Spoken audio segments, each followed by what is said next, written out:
let's think about some of the things that have prompted people to say that, for example, the Bible is unscientific in the area of creation when it talks about the world having been created in 24-hour days, in periods of 24 hours.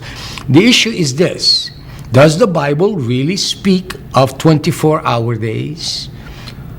Does it do so also in a way that is different from the Quran?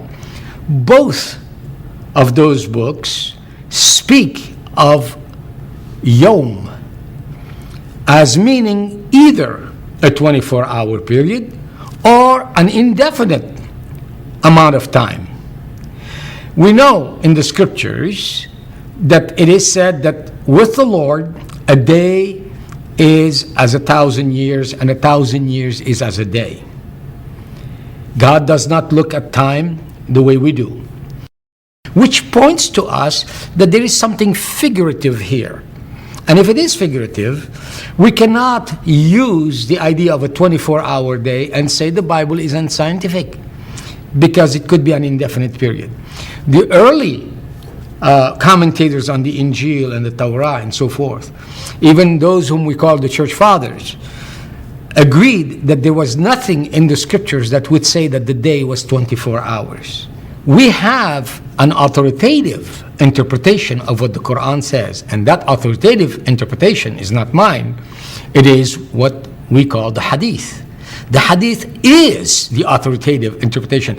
When the hadith tells us the Quran meant this, none of us should argue with it, because in Islam it is authoritative.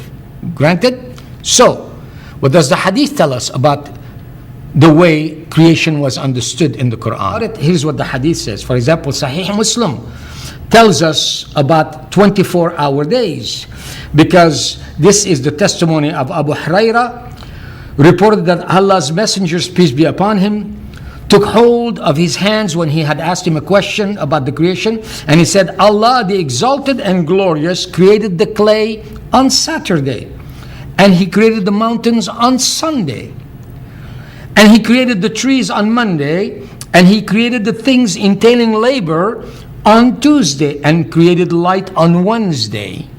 And by the way, how could, as we see here, the things about trees and so forth exist before light existed, which some people say is something that the Bible is guilty of?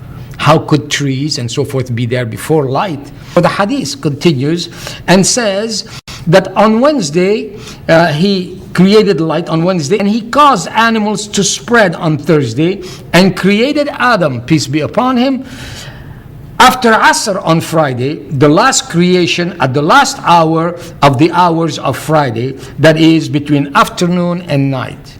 So if we must bring the charge of being unscientific on the basis that something is 24 hours, then we have a problem here, don't we?